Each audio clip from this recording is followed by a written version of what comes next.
আসন্ন জাতীয় সংসদ নির্বাচনকে সামনে রেখে বিএনপি ও নুরুল হক নূরের নেতৃত্বাধীন গণ অধিকার পরিষদের মধ্যে আসন সমঝোতা হয়েছে।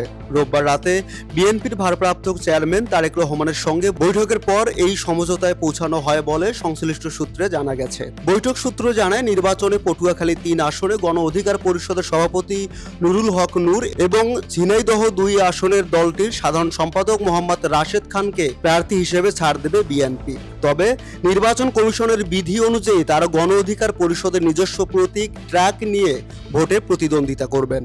এই তথ্যের সত্যতা নিশ্চিত করে গণ অধিকার পরিষদের উচ্চতর পরিষদ সদস্য ও গণমাধ্যম সমন্বয়ক আবু হানিফ বলেন, বিএনপির সঙ্গে গণ অধিকার পরিষদের দীর্ঘদিনের যুগপৎ আন্দোলনের সম্পর্ক রয়েছে।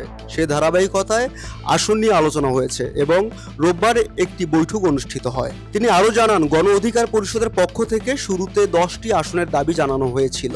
এর জবাবে বিএনপি আপাতত 2টি আসনের বিষয়ে সম্মতি দিয়েছে এবং বাকি আসনগুলোর বিষয়ে পর্যালোচনার আশ্বাস দিয়েছে।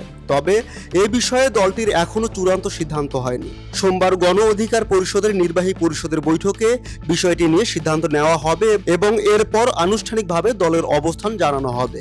Desk report, Teesta TV.